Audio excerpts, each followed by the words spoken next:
어제 토론회에서 많이들 기다렸던 질문이 있었습니다. 바로 최근에 불거졌던 이재명 대통령의 아파트 근저당 매매 논란.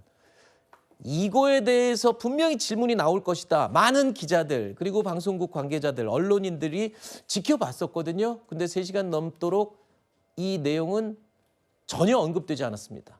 대신에 이재명 대통령이 그것을 유추할 만한 비슷한 이런 발언을 했습니다.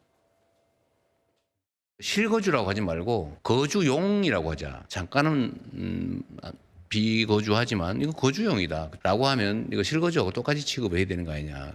괜히 돈 벌어서 내가 어디에 개인적 관계에서 빌려주거나 이런 것을 국가가 관여하기 쉽지 않습니다. 그런데 금융기관들의 대출 여력 이거는 사실 국민들의 것이기도 하죠. 금융은 반쯤은 공적인 것이죠. 대통령은 그동안 집 가진 국민들을 마귀라 부르며 악마화해 왔습니다. 그래놓고 대통령이 직접 나서서 온갖 편법을 다 동원해서 일반 국민들은 상상도 할 수 없는 그런 편법을 동원해서 집을 팔았습니다.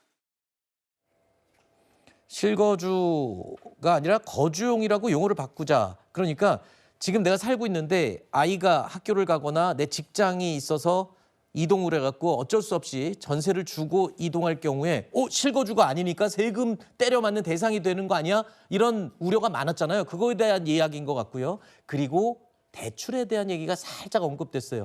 근데 저는 제일 궁금한 게 대변인도 그거 기다렸죠. 그 질문. 네, 근저당 설정 관련 저 아파트 매매 분명히 나올 것이다. 근데 어떻게 아무도 그걸 안 물어봤을까? 저는 그게 좀 이상하더라고요. 오늘이 금요일이잖아요. 네. 이번 한 주간 이재명 대통령과 관련한 기사 가운데 국민들에게 가장 많은 궁금증을 자아냈던 것은 어떻게 이른바 이 매도자 금융이라는 방식을 통해서 본인의 아파트를 팔 수 있었느냐. 이 부분 아니었겠습니까? 네. 왜냐하면 지금 부동산 거래 시장이라는 게 사실상 올스톱 돼 있습니다. 네. 우리가 거주 이전의 자유가 헌법에 보장됐지만 이 다양한 규제들로 인해서 거주 이전의 자유가 제한돼 있다라는 평가가 나오고 있는 상황이에요. 네.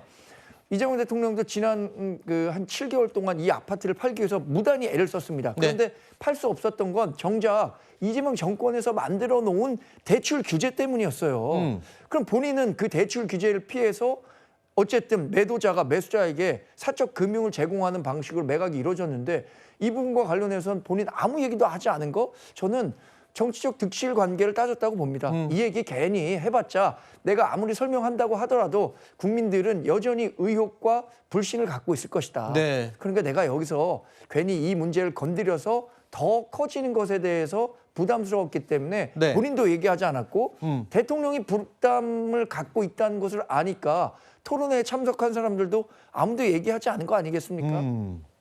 네, 그가 이제 집을 가졌다고 마귀를 한 게 아니고 네. 이제 장동혁 대표 같이 6채, 7채 가진 사람을 네. 마귀보다는 이제 살고 싶은 주택에 대한데 투기가 된다. 이 부분을 문제 제기하신 것 같고 근저당 같은 경우는 이제 140명의 전문가가 오셨잖아요. 네. 이 정치인들 특히 부동산을 아는 척하는 가짜 전문가들이 근저당 관련해서 얘기하니까 진짜 전문가 140명 같은 거는 근저당의 개인적인 문제보다 말씀하셨던 보유세라든지 거래세라든지 그런 민간임대 여러 가지 관련된 게 중요하기 때문에 근저당에 대해서는 이건 정쟁이다. 이렇게 해서 질문을 피한 게 아니라 안 한 것이지 실제 중요한 거는 대통령의 근저당 설정 문제는 저는 아니라고 보는 것이거든요. 진짜 그런 설명을 좀 해주시지. 국민들은 그거 되게 궁금했거든요. 그렇죠. 그러니까 그 옆에 계신 원장님도 지금 근저당 관련해서 문제 제기를 하는 것이 아니라 실제 보유세라든지 거래세, 실질적인 공급 수요에 대한 문제 제기인데 저는 이 토론이 대통령이 주최한 사상 최초의 부동산 토론이거든요. 저는 이게 1회가 아니고 지속적으로 가서 좋은 의견도 나왔습니다.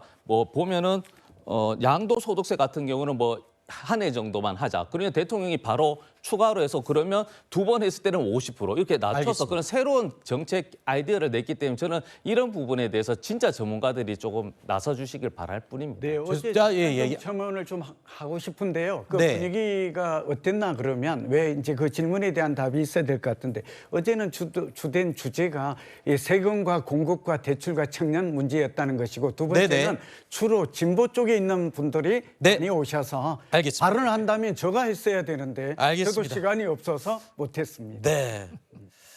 오늘도 시간을 많이 못 드려서 죄송합니다. 그리고 아니요. 또 한 가지 죄송한 거는 중요한 게 있는데 중요하지 않은 걸 제가 질문을 아닙니다. 드린 건 아닌가 싶네요. 하여튼 저는 굉장히 궁금했고 국민들이나 시청자들도 그 부분에 대해서 뭐라고 언급할지 많이 기다렸거든요. 한데 세금이나 대출, 보유세 뭐 이런 더 중요한 문제가 있기 때문에 전문가들은 건드리지 않은 거다라는 설명이십니다. 뭐 설명할 기회가 또 있겠죠. 기다려 보겠습니다.